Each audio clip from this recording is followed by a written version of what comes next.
And we're live, it says. Hello, everyone. I'm Kellie Gilbert. I'm broadcasting from She's Reading in Dallas, Texas. And I am so excited to be with you tonight because I have a special friend that I met not so long ago. Sheila Athens and I kind of connected on an app called Clubhouse. And Clubhouse hosts a meeting every morning, Monday through Friday, where some authors get together and talk about some of the issues facing the publishing industry. And so we were on there together, and we kind of became soul sisters because we both write women's fiction. Sheila writes with a little different bent than I do, but I knew right away that I wanted to get Sheila on here. And so we worked out our schedules, and here she is. So let me tell you just a little bit about Sheila. Let me stop, though. I'm always bad about doing this. If you're here tonight and we're on a new platform, we're on StreamYard. So if you're on here tonight and you're trying to comment, it will not show your name. So we won't know it's you unless you follow the instructions that are on the post that is broadcast tonight. And that is that you just have to hit a couple of buttons and give StreamYard permission to get your Facebook name. And then your name will show up. And I hope you do that because it's always a lot easier if I know who you are. If you choose not to do that, that's okay. Just start your comment with, "This is so-and-so," and then we'll know who you are, okay? So let's get started. Sheila Athens writes stories about women seeking the peace we all deserve. I love that line on her website. I was immediately attracted to it because I love stories that have a little bit of expanded purpose. And so I immediately went and picked up her brand new release called Nina Lee is Seeing Things.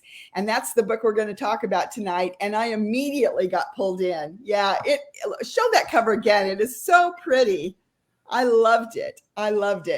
And along with the stories seeking peace, I was also a little bit fangirl impressed because I have a friend named Karen White who's quite the big A-lister out there in publishing land.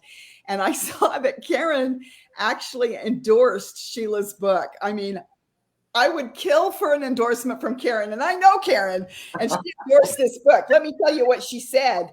She said, "This author displays a mastery in creating multidimensional characters." I mean, that's a huge compliment. And then another friend of mine, Camille Pagan, said, "Sheila Athens is a winning and welcome voice in women's fiction. I can't wait to see what she writes next." But that's not all, because she has some readers who were just singing her praises on Amazon and Barnes & Noble and Google and everything, because I went out there and took a peek. This is what her readers say. "This is an enchanting read with just the right amount of romance." Another reader says, "This is a recommended read for when you want to escape the world for a while." And another reader said, "A whole cast of characters are a joy to hang out with." And then the last one that I noted was, "Sheila Athens' book is a unique, thought-provoking read." So Sheila, welcome. Thank you. It's great to be here. Yeah, I'm so happy to have you here. I wanted to tell everyone a little bit about the fact that you write what's really growing and hot in fiction right now. It's called magical realism. So tell us about what you write, the themes of your book, and talk a little bit about that magical realism and what it is. So magical realism is when you've got a world that's almost normal, but it has some bits of, kind of not normal, or some magic parts to it. Mm-hmm. And the book that I always think about when you talk about magical realism is Garden Spells by Sarah Addison Allen. It was her debut novel. It became a New York Times bestseller. And kind of the most memorable part of magical realism in that book is that the protagonist is a baker, and she has an apple tree in her backyard that throws apples at people. And she also, if she bakes a cake with a certain herb in it or a certain spice, then that will make whoever consumes it fall in love or lose their spite, or whatever they have going on. So it's just the world is almost normal, but it has little tidbits of abnormality in it. And many of you guys read Betty Lee Crosby, and Betty Lee is also known for her magical realism. So if you like Betty Lee, you're likely going to really enjoy Sheila's books. Sheila, tell us about this recent release. It just came out in January. It's also already getting these rave reviews. So tell us about your Nina Lee book. So the important thing to know in going into this is that there's an island off the coast of Georgia called Cumberland Island. And if you recall from 28 years ago, John F. Kennedy Jr. and his bride, Carolyn Bessette, snuck away to this private island and got married without any paparazzi finding out. They were married in a private wedding. A small group of their relatives were in attendance. You can only get to this island via ferry. You can't drive onto the island. So that's the setting, which makes it a unique setting to begin with. But Nina Lee, and the title of Nina Lee is Seeing Things, is a 56-year-old woman who's going through a lot of bad things. Her brother has just died by an accidental overdose. She thought she was gonna save him from his drug addiction by welcoming him into her home. He ended up passing away in her home. She's afraid she's going to lose her job because they've hired a 20-something editor who's fired everybody else over the age of 40, and she's 56. But he kind of throws her a bone and says, okay, you want an assignment, you go to Cumberland Island and cover the 25-year anniversary of John F. Kennedy Jr.'s death. And to kind of rub things in, he doesn't even know the difference between John F. Kennedy and John F. Kennedy Jr. because he's like a young person and, doesn't remember those people. So she goes to Cumberland Island to write this article, hoping to save her career. And she runs into the ghost of John F. Kennedy Jr. while she's there. I love it. And he asks for her help, and she does try to help him, but she finds out along the way that really she needs his help as much as he needs her help. Oh, I just love the premise. I mean, the minute that it came out in January, I went and grabbed a copy, and I've been on a really horrible schedule. So I'm about a third of the way through, but I can personally say that I cannot wait to get back to the pages of this book. It is fast paced. It is poignant. And it does have just a touch of romance. It's everything that just clicks my clock. So, and I know my viewers here at She's Reading, I kind of know what you guys like to read, and Sheila's book is going to be. So, thank you. Yeah, it's really good. Hold it up again so everybody sees the cover. And then I want you to tell everybody a little bit about your writing journey. So, did you always know you wanted to be a fiction writer? No. So when I was in high school, I thought that I wanted to be a journalist. I was the editor of my high school newspaper. I went into college thinking I would be a journalism major. And then I decided I didn't want to be that person who was sticking a microphone in someone's face when their house was burning down or their child had been kidnapped or whatever. So I veered away from journalism, and my degree ended up being organizational communications, which nobody knew what that was. And I just kind of got away from writing, other than writing like employee newsletters and that kind of thing. And then when I was about 42, by then I was a vice president of human resources, and I was in the corporate grind. I was in a situation where there was a ton of corporate politics that were pretty bad at that particular time. And I just took a step back and I thought, what do I want to be when I grow up? I'm 42 years old. It's probably time I decide what I want to be when I grow up. And I'd always been a reader. And I don't know who I thought wrote those books that I was reading, but I decided I wanted to write fiction. And so the next day over my lunch hour, I went to Barnes & Noble and bought $100 worth of books on how to write fiction that I think I never read. And, this is such a serendipitous moment.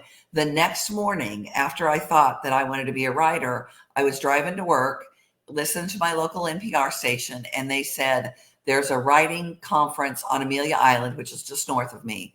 There's a writing conference on Amelia Island next weekend. Here's how you sign up. And I'm like, that is the universe telling me that I need to look into this. And so I went to that writing conference and listened to a guy named Steve Barry, who's also local. At the time, his debut novel was just coming out, but now he's like hit the New York Times bestseller list many, many times. And he said, if you live in Jacksonville, I'm in Jacksonville, Florida. If you live in Jacksonville and you want to know how to write fiction, you need to go to Frank Green's living room every Wednesday night. And Frank Green was a guy who you could just walk in his living room. Everyone was welcome. There might be 12 people there. There might be 20 people there. And you laid your chapter down, face down on Frank's chair, and he read them anonymously. And I went, well, they say it was anonymous, but, and he was very strict about that. But like, there was one guy who was a regular who was a Mormon and a former FBI agent and a private detective. And there was a protagonist in one of the stories that we read who was a Mormon and a private detective and a former FBI agent. So it's like, it's not hard to figure out sometimes. I was like that in my early days. We used to meet in living rooms with critique partners, and sometimes it was a little hard to hear, but those are fabulous ways to learn to write well. Yes, absolutely. I mean, people would cry sometimes because there was like, you were really, really told what your writing was doing, how you were doing well and how you weren't doing well. I had a woman who was helping me, and she said this to me. She said, look, this is kind of like me being a dentist. You have good teeth, but I'm here to pull all your bad ones. Right. That's a good analogy. Yeah. So I went to Frank's group for about 3 years, and it was a fabulous foundation. But I thought I was a romance writer, and my first published book was actually a romance novel. And the group was primarily men, and they just didn't get romance novels. And anytime my story would veer toward romance, I'd see them kind of roll in their eyes. So I joined the local chapter of the Romance Writers of America. This was 15 years ago, and got myself in a critique group there. Ended up finaling in the Golden Heart, which was at the time the biggest award that you could win. It was like the Oscar for unpublished manuscripts. That book ended up getting me my agent and my first publishing deal. It was called The Truth About Love. Yeah. It was definitely a romance, especially after my agent kept saying I needed to spice up the sex scenes. So it became more and more of a romance as that happened. But it really kind of straddled the line with women's fiction too, because it was a lot about how the female protagonist changed throughout this journey. Yeah. And after that book published, I kind of decided, you know what, maybe I'm not a romance writer. Maybe I need, maybe I'm mainstream, like a Jodi Picoult or, and at the time, women's fiction was just a term that was kind of coming on the scene. And most of what people were thinking was women's fiction were like, sorority sisters who gathered for a reunion 20 years later or whatever. And I felt so completely unqualified to write that because I only had brothers. I only had sons. I haven't had that many women in my life, or hadn't at the time. And I'm like, I'm not sure I write women's fiction. But gradually I've come to realize that, yes, I do write women's fiction. And I'm a member of the women's fiction is the genre of my soul. I love women's fiction, and it can, vary across different types of books. But the thing that you mentioned that I love the most is being able to come into a novel and over the course of that story, see that woman change. Right. And the events that change her. And I always see myself, a good novel, I will become the novel or the protagonist, and I change too. Right. And I mean, it's just so deep and worthwhile. Right. It's entertaining, of course, but I also feel like, and you and I talked just a little bit before we went live, and stories are powerful. Stories form who we are. Right. And I mean, I knew that I wasn't going to get in the getting a little personal here, but I wasn't going to get in the back seat of a Chevy Nova in 1976 with Joe Blow, because I read Mr. and Mrs. Bojo Jones, and I knew what could have happened to those girls. and I didn't take drugs because I read Go Ask Alice. Yeah. I mean, they formed who I am. Right. So it's a pretty amazing and responsible, a responsibility that we carry. But as a reader, it's just delicious when you find the perfect women's fiction novel. Right. And I think that you girls that are going to check out the Nina Lee book, I think you're going to really enjoy it. Again, very much like Betty Lee Crosby. As I was reading, I was thinking, boy, they write a lot alike. And with some darker, meaningful themes that end hopeful and all the things. I think you're really going to love it. So I hope you'll check it out. Well, and I wanted to mention that the thing that's thrilled me about some of the reviews coming in is that it acknowledges the fact that there are some darker topics. Nina is suffering from panic attacks brought on by the death of her brother. She has some guilt over her mother's death from years ago. And even though, and many of the reviews say, even though it covers darker topics, it does it in a light tone. Yeah. And to me, that's if I accomplish that, then I've accomplished 90% of my goal. Yeah. Yeah. I mean, I just love that about women's fiction. When stories can impact us personally. And that's why sometimes I will read a novel and I will hold on to it. And all of a sudden I encounter a woman when I think she would love this story and it would help her so much. And I gift her the book. Right. So yours is one of those. I mean, I can tell already it's going to be one of those that I hold and it will be passed along to somebody.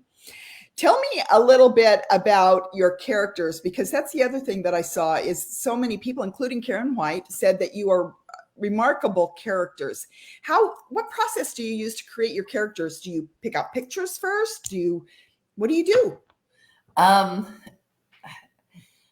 don't pick out pictures, although sometimes I have a real life person in my mind, someone who's, it's not that I'm writing that person, but maybe it's someone who carries herself in a certain way or who,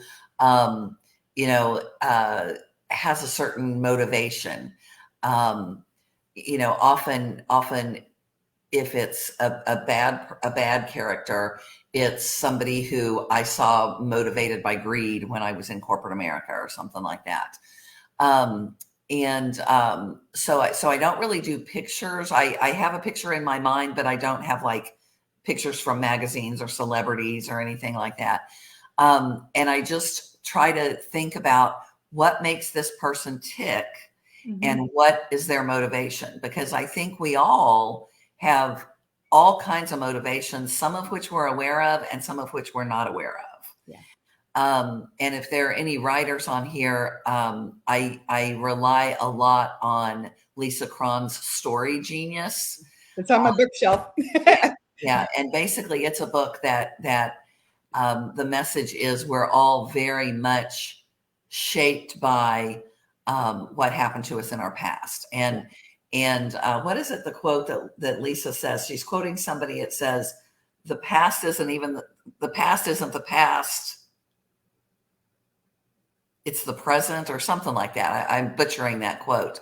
But it basically says we behave like we do today because of all the things that have happened in our past. And I believe that. So I try to think what happened in these characters' past that make them who they are today. I was always taught to ask, what is the lie that they believe and why? So Right. Your main character, Nina Lee, what is the lie she might believe and why? Her biggest challenge, her biggest lie is that her mother died by suicide when she was in her 20s. And Nina felt responsible for that. She was off at college during that time, but she felt like she should have been able to save her mother. If she loved her mother the way she thought she loved her mother, and if they had the relationship she thought they had, why could she not have saved her? Sure. And then fast forward 15 or 20 years. Her brother, who's in his early 50s, has been in and out of drugs, the drug scene. He used to live in another town. She's invited him to come live with her to get away from the people who were selling him drugs and the drug scene in his other town. And she thinks he's doing okay. And then she finds him dead from an accidental overdose in her guest bedroom. Mm-hmm. And so here's two people that she felt like it was her responsibility to save, and she should have saved, and she hasn't. And that's how women, we may not personally, as we're reading your story, maybe we didn't have a suicide in our family or a drug loss, but we've all of us have experienced loss, and we've all experienced that inner part of us that wants to fix things for the people we love. And so I think we can all relate, even if we haven't experienced that particular thing. Right. But again, I want to highlight the fact that people say it's a lighthearted book. It sounds really heavy, what we've discussed. And people even use the word funny to describe it. So yeah, I didn't get the impression it was dark. That is her backstory, but that's not what's really on the page. I mean, that's just what informs who she is. Right. But the story is much different and has that magical realism. I think everybody's really going to love it. So are you a pantser or a plotter? And for those of you who don't know, pantsers write by the seat of their pants. I call them discovery writers. That's what I am. And plotters are people who carefully craft the structure of the story before they write. Which are you? I'm very much a plotter. And a couple of reasons why. I was a vice president of human resources in the financial services industry when I started writing, and raising two children with my husband. And I had between 4 and 5 in the morning to write. And if I woke up and didn't know what I was going to write about, I could just sit there and drool because I was hardly awake. But if I got out of bed and knew what I was going to write because I had plotted it out, I was much more efficient. So to me, it's an efficiency thing. Yeah. Also, I trained under Jenny Nash. She's a kind of the mother of the book coaching industry. And I was a book coach for several years and trained closely under Jenny. And she has a tool that she calls the inside outline that she thinks is very important to outline your story. And so because of those two reasons, I very much outlined, but often it will change along the way. The characters will, once the characters get to talking, my fingers will type a line and I'm like, wait a minute, where did that come from? And then they've sent me off in a different direction. So I believe that's where the seat of your pants writing comes in. Yep. Yeah. I mean, it's funny, authors have talked about this for eons, but the structure happens. It's, do you do it before or after you write or during, but it's always interesting to see the process. So which of your characters do your readers most love to hate? Who's the bad guy in your novels or girl?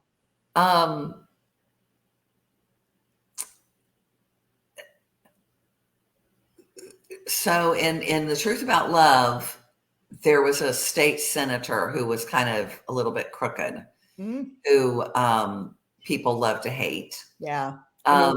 It's pretty easy to hate on some politicians. Yeah. I don't know that there's somebody that people love to hate in Needily Is Seeing Things, because there's really not a traditional villain.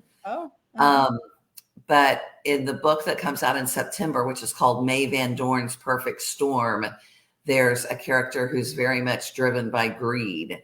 And people, the early readers are, I'm in the beta reader stage. It's not yet published and people are reading what's almost the final draft. And they're like, oh my gosh, we couldn't wait to get to the end. We were hoping he got run over by a bulldozer. Okay. So you don't really have a character everybody loves to hate, but it's coming. It's coming.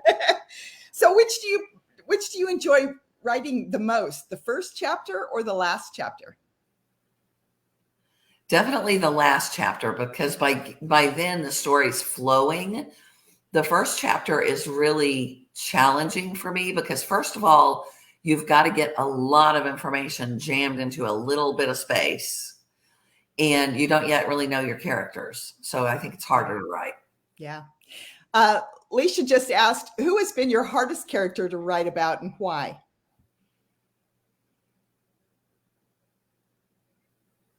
My hardest character to write about.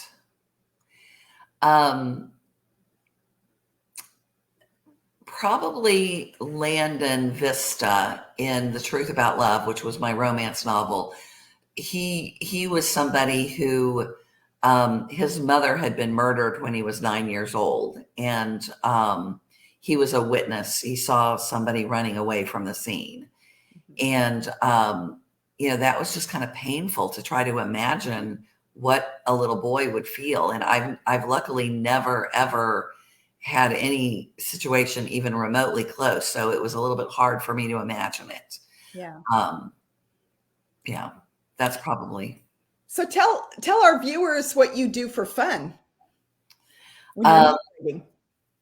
So I live in Florida, so we can get outside most of the year, and we have a little group of us called the Rider Hikers, and once a week we meet either inland, depending on the weather, or at the beach. When it's the summer and it's really hot, we have to meet at sunrise and walk at sunrise because otherwise it's just too hot. But then when it gets a little chilly, because like today it's in the 50s. I'm in North Florida, so it does get chilly. Well, chilly for us. We'll walk inland. So that's kind of my fun. I also grow a lot of plants. I have way too many plants in my condo. Oh, yeah, that's good to know. We've got another question. What is the least favorite part of the business part of writing? All the government forms, like I started a corporation, and, and it's just so foreign to what I have ever done before. Again, I was a vice president of human resources. There were people in the accounting department that had to worry with that stuff, And we talk a lot about that on Clubhouse every morning. I mean, the business part can make us all, in tears. Yeah. It's just, yeah. We, for all of you who are viewing, the biggest thing over the last couple of weeks, for not just the publishing industry, but business as a whole, is that Google and Yahoo, was it Google and Yahoo? I thought so, yeah. Are now saying that, we can't deliver our newsletter emails unless we had what was called a DMARC put on our hosting service and such. And for those of us, like, I'm not technical at all. I had to hire it done. A lot of authors were brave, rolled up their sleeves and tried to do it themselves. And many of them did beautifully. And we were all talking about that. Like, what did you do? Did you do this? But that's the kind of thing that can just come up out of nowhere that we have to take care of on the business side, that we just like, oh my gosh. I'd rather just sit and write.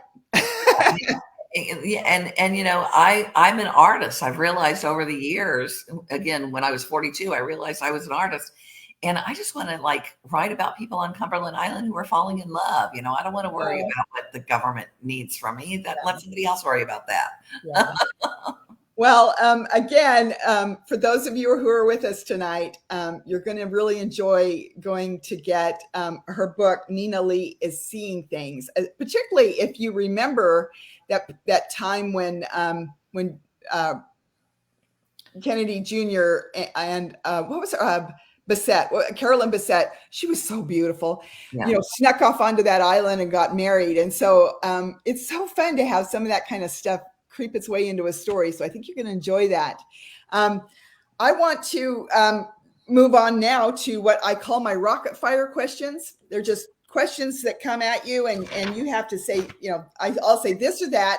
It'll give our people just a little bit of an eye into who you are in a kind of unique way. So here we go. Chocolate or vanilla? Vanilla. Pie or cake? Pie. Beer or wine? Beer. Stilettos or flip-flops? Flip-flops. Dawn or sunset? Dawn.